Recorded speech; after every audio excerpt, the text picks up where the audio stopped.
Fala galera, beleza? Sejam bem-vindos a mais um vídeo do canal Mistérios Curiosos. Hoje eu vou trazer um pouquinho sobre a história do Brasil. Vamos falar sobre a Ferrovia do Diabo, mais conhecida como a Ferrovia Madeira-Mamoré. Bom, muitos aí não devem ter conhecimento sobre este fato histórico, né? Ainda que até hoje ela teria sido apelidada como Ferrovia do Diabo, ela fez jus desde o princípio para definir este empreendimento, principalmente pelo trabalho que foi realizado. Pois em 1861, os portugueses que ocupavam o Vale do Guaporé em Rondônia enxergaram a necessidade de construir uma ferrovia para aumentar a produção de látex em face ao preço alto da borracha no mercado mundial.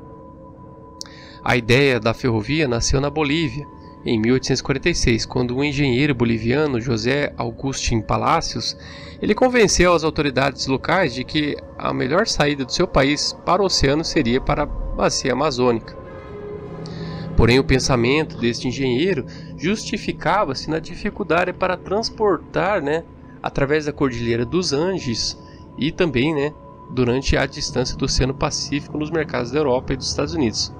Foi então que, em 1851, o governo dos Estados Unidos, interessado na melhor saída para a importação de seus produtos, contratou o tenente Lardner Gibbon para estudar a viabilidade do empreendimento via Rio Amazonas.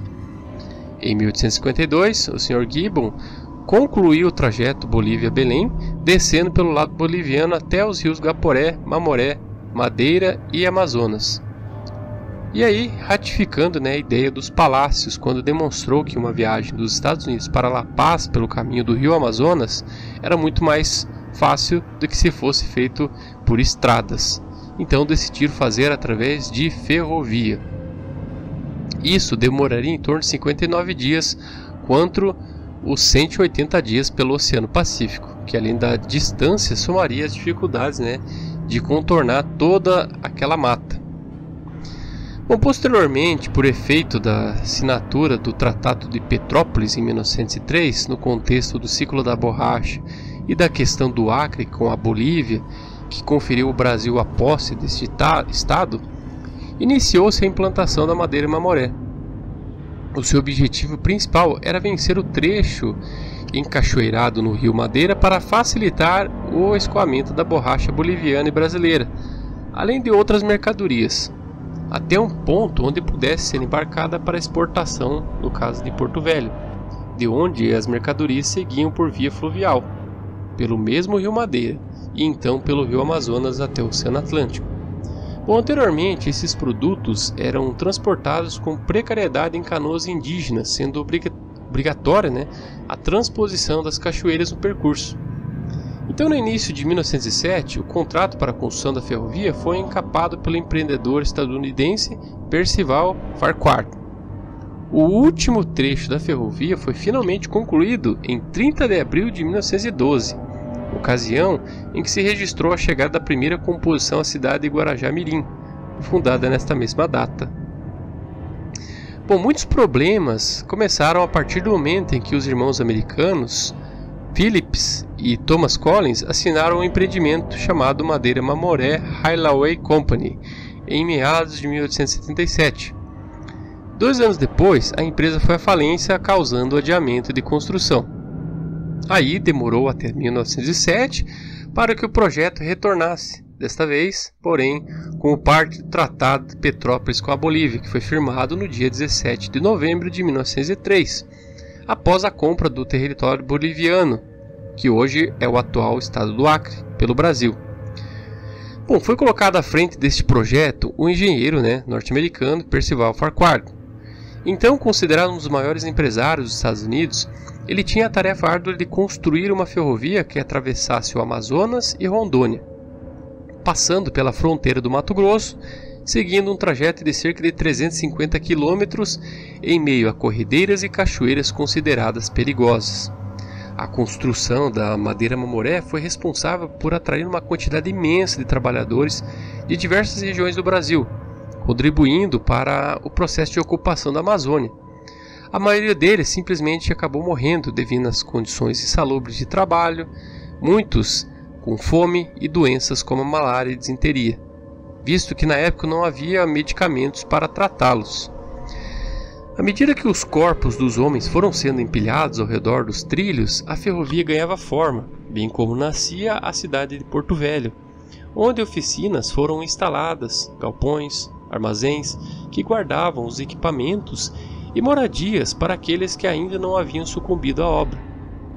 Em meio a este cenário caótico de mortes desenfreadas, um médico sanitarista chamado Oswaldo Cruz, ele foi convidado para inspecionar este local. E ele constatou que o grau de infecção era tão alto que estar doente era uma condição normal de quem estava vivendo ali.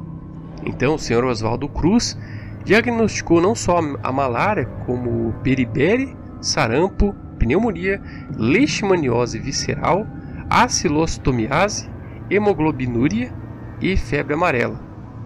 Bom, literalmente, com muito custo, demorou até 1910 para que o primeiro trecho da Madeira-Mamoré fosse inaugurado, sendo que a linha completa só foi finalizada em 1912.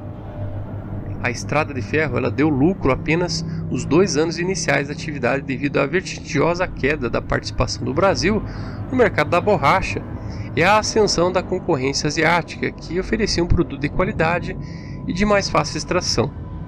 Como resultado, a empresa do Sr. Farquhar faliu, carregando para a lama aquele empreendimento milionário que acabou abandonado em 1937. Teve início, então, um verdadeiro processo de batata quente, fazendo com que a obra se tornasse um elefante branco. Bem-vindo ao Brasil, onde as obras começam e nunca acabam. Quando o então presidente Getúlio Vargas, ele indicou o Sr. Aloísio Pinheiro Ferreira como novo diretor da ferrovia, função que ele exerceu até 1966. Após mais de 50 anos de prejuízo, ainda tentando tirar algum proveito do negócio, em 25 de maio de 1966, o Sr. Humberto de Alencar Castelo Branco, ele determinou a substituição da estrada de ferro Madeira-Mamoré por uma rodovia. As últimas máquinas funcionaram até junho de 72. Então, se vocês forem analisar, foram gastos milhões na época para fazer um empreendimento que foi utilizado por pouco tempo, né? Justamente em prol de estradas. Então, desde 2007, este lugar está tombado pelo Instituto Patrimônio Histórico Artístico Nacional e tudo que restou da obra foram cerca de 23 quilômetros de trajeto, onde um trem precário sem recursos para manutenção ainda percorre com turistas a bordo como parte do projeto Preservação da Memória. Bom, o resto da ferrovia, porém, segue em meio ao mato, sem manutenção e junto com esses fantasmas de pessoas que infelizmente vieram a perecer, né, devido a esta construção faraônica que infelizmente acabou sendo tomada pelo tempo e esquecida por todos. Atualmente o Brasil, né, ele vive uma grande evolução novamente, né, com relação à construção de grandes ferrovias, justamente para baratear o custo, né, de transporte. Afinal, desde a época do governo Juscelino Kubitschek, que foram investidos em foram investidos em rodovias e deixadas as ferrovias de lado, né? Isso fez com que a nossa logística se tornasse algo muito mais caro. Então muitos empresários estão dispostos novamente a trazer este pensamento e investimento em ferrovias para baratear, né, o custo dos transportes e também para que os alimentos se tornem muito mais baratos, né? Para que as produções possam ser escoadas de uma maneira muito mais fácil e barata, né?